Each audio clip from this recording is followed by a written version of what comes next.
This is Cars and Bids.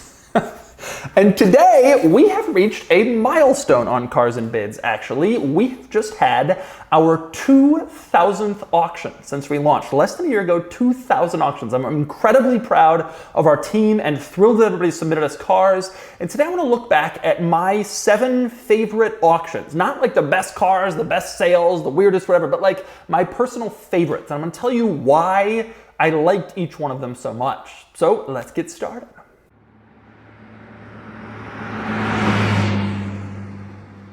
Okay, I'm actually going to rank these in order from number 7 favorite auction down to my number 1 favorite auction we've had on Cars and Bids. And numbers 7 and 6 are kind of interesting. They're kind of more about like proving to me that Cars and Bids was going to be like a really successful, popular thing. And to that point, number 7 is this McLaren 720S. So when we first launched Cars and Bids on like the first day or two, someone submitted this 2018 McLaren 720S to us. And obviously we had thought that it was going to take a while before we could sell cars like this, before anything like really expensive or crazy was going to sell on the site. So the person who submitted it sent it with a pretty reasonable reserve, and we wanted it on the site. We wanted to prove, hey, we can handle these cars, trust us. And so we took it. But we didn't really expect it to sell. I mean, we didn't have a very strong user base at the time. We only had maybe, 5,000, 10,000 users, whoever signed up on the first few days. And so we took this car in, and it went up, and it went up for a week, all the auctions do. And then at the end, it was getting closer and getting closer and getting closer. And it sold. And that was a really big day, I think, for the site, for the team who was creating the site. Like, hey, we are able to sell these cool cars like this, like real supercars. Like, we have just shown that we can do this. And that was a pretty seminal moment for us, and I think for the team, like at the start of Cars and Bids launching. And my number 6 auction is the same sort of thing, and actually it's kind of a cop-out because it's actually 4 auctions, but they were all pretty similar in scope, and they all continue to kind of teach me, at least, like Cars and Bids is capable of really going there and getting all the money. The car that I had specifically highlighted for this is this 2006 Lexus LX 470, which actually sold only a few weeks ago for $62,500. Now that is a record price for a 100 series Toyota Land Cruiser or Lexus LX 470 since they were new.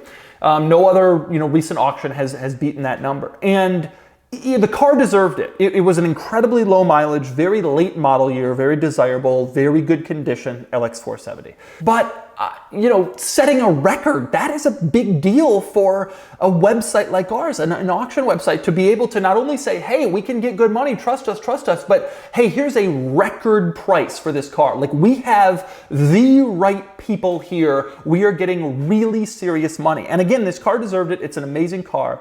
But that was a big moment for me. I remember still watching this auction close thinking like, wow, is this going to end? Is it going to end? And then it did end, and it was like, wow, that is a serious number. And I'm impressed both that we were able to attract this caliber of car and also this caliber of bidder. And that's helped sort of prove to me that, hey, Cars and Bids is like a serious thing. It's here to stay, and it is going to get money for cars, which is obviously crucial to the success of a business like ours. And there have been a few others of these. There was a Subaru WRX STI hatchback that came in with like under 2,000 miles. And the seller wanted a pretty high reserve, and I wasn't really sure, can we sell a car like this at this price point? I don't know, I'm not really sure we can get there, but at the very least we can say we had this car on the site, and that'd be nice. So we took the car and we sold it for $45,000. And that's a serious amount of money for a car like this, obviously. That's a really, really, really good result for the seller, and obviously for the buyer, because they get a car you can't really replicate, a 2,000-mile STI hatchback. And that, again, was sort of some proof to me, like, hey, this is really happening, and these were some meaningful auctions. And there have been, like I said, there have been a few others. This 92 Infiniti Q45, which sold for $27,000. It was a record price for a Q45. It had under 9,000 miles. We've done incredibly well with, like, survivor cars. And this car just brought a lot of money, and it deserved it, frankly. And that, again, helped reinforce in my mind, like, Cars and Bids is able to play with the big dogs in the car auction, car selling world. Like, we can get you really all the money for a cool car. And again, it was the same deal with this Toyota FJ Cruiser, 14 FJ Cruiser with 400 miles, sold for over $50,000. A one-owner car that was basically never driven. these auctions were all kind of proof of concept, basically. Proof of, we aren't just selling like, 996s and Miatas that people want. We are selling like cream of the crop cars for cream of the crop prices. And proving that to me and to the team and to our users and viewers and bidders and sellers, I think has been crucial in our increased success in the last few months specifically. Okay, next up, let's talk through some other of my favorite auctions. Next up, number 5 favorite auction is this 1988 Chevy Corvette ZR1. This kind of goes along with what I was saying before, but this was even more special than these cars. It was a prototype of the original ZR1. So when the C4 Corvette ZR1 came out, Chevrolet had used Lotus to do some of the engine development, and this was one of the test cars that did engine development for this vehicle. This is a very important car in the history of the Corvette. It's sort of like a prototype for the ultimate version of the C4 Corvette, and there's only one of 2 that survive, and obviously this is a very special car. So we sold this for $75,000. I know the seller was happy with that number. Obviously, I'm sure the buyer was happy to get such a rare and unique vehicle. If you're a Corvette collector or if you're an American car enthusiast or whatever, this is something you kind of want in your collection. It was a special car. And it was special for us to be able to get this listing and to be able to sell it as we did. And I was thrilled to see this one come up and to sell and get a lot of fanfare, which it deserved. Okay, next up, my number 4 favorite auction. That would be this thing, which is a 1986 Pontiac Fiero that was rebadged, rebodied to look like a Ferrari Enzo, except it was done terribly. I was really thrilled to see this car come in because it was purchased and made famous, although not created, by Car Bros, which is a YouTube channel that had done some fun events and things with this car. They had taken it to Cars and Coffee, and they'd even taken it to Pebble Beach and entered it in the Quail exhibition, where it was mistakenly accepted, and there's an unbelievable YouTube video about that. And this car is heinously ugly and ridiculously stupid, but it had kind of become famous on the internet. And so this thing was submitted to us like in August, like only a couple months after we launched. And I was just thrilled to be able to get this, it was like, hey, like here's somebody, again, more recognition for this site, like giving us this unusual and special car. Now, of course, I don't know where else they would have sold it. Well, nobody else wanted this thing.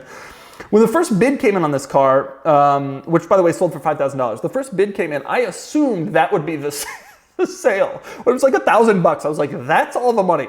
But someone paid $5,000 for it, and I have to admit, just on a humor level, I think this car is probably worth $5,000. You can probably make that back in YouTube revenue if you do more stupid stuff with it.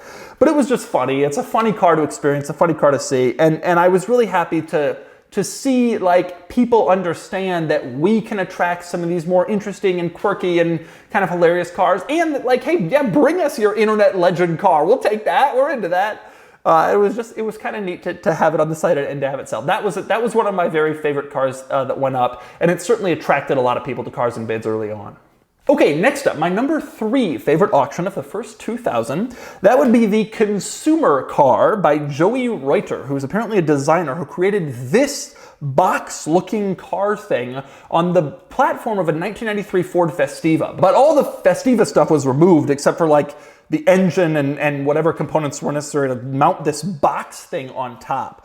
And this was exhibited at the Peterson Museum. It was supposed to be like a concept car showing maybe like what the future of commuting and small cars and driving might be like. And it was a little box car with a mirror on the front and no windshield. You had to wear a helmet and no frills. There was no odometers, no headlights. A pretty ridiculous vehicle. So this sold for $38,500. Art, and especially interesting and weird art, is like really hot right now, as are a lot of markets with the economy as it is.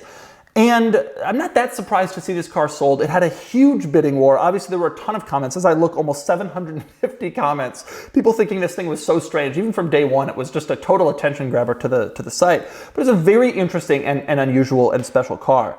I didn't know what it would sell for. And in fact, I accepted this car with the reserve that it had. I just wanted to put it on the site so we could get some social media, interest. I had no clue what to expect from the sale.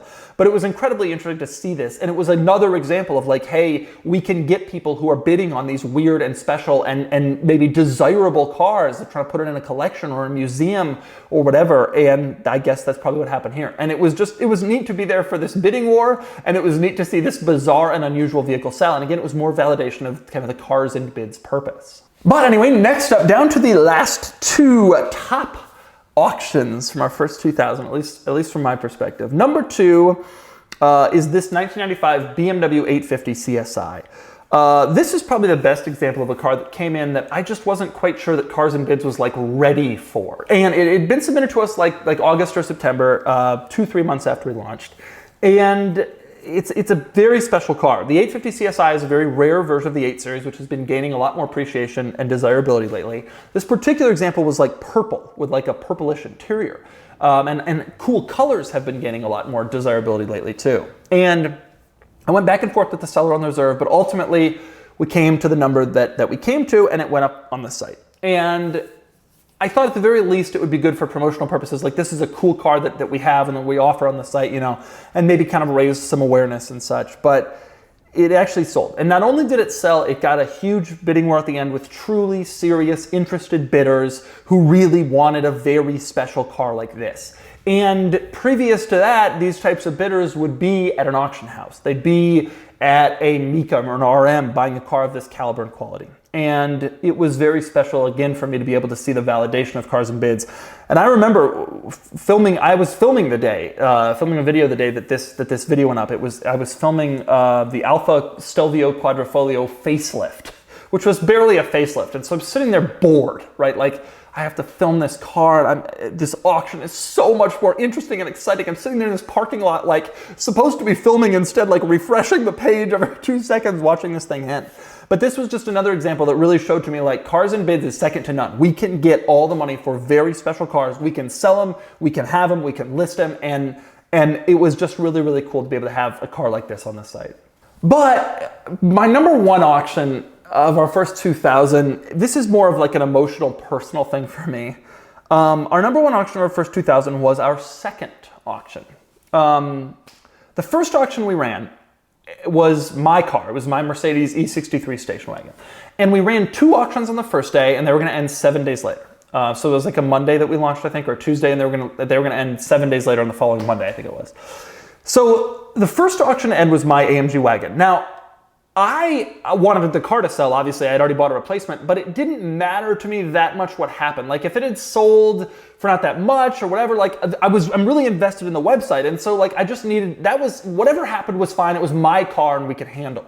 If the site broke, if it didn't get any bids, if whatever, we would live. If I had to sell it somewhere else. But what we couldn't do was screw up the next car, because that belonged to like a human, not me. So it was my friend, actually, one of my best friends, Perry. He sold his 911, and he was the second car to end. Now, this is a huge leap of faith to begin with, keep in mind. My friend Perry's selling his Porsche 911 on a brand new site on the first day that it's selling. And actually, he had held the car. He had wanted to sell it a few months earlier, but he held it so that he could put it up on the site as a favor to me. And so my car comes up and it sells, and it sold well, and so we kind of figured, okay, this is good. But Perry's car was more important to me because this is a car that like isn't mine. It didn't have the promotion that my car had because it's Doug's car. And so the question was, is it gonna sell? You know, we had a reserve on it that was reasonable, you know, but is it gonna sell? Are we gonna sell this car? So the car comes up. And at this time, my team and I were still all working together. It was still during COVID, but we were outside at my house, and we were all working together, like frantically trying to get stuff done on the site. We were a lot smaller then. We just didn't know we'd grow so fast. And so we're sitting there, and we all took a break to watch this. And the bids start coming at the end. And they come a little bit more, and they come a little bit more, and the car goes over its reserve. And we're like cheering with each individual bid coming out.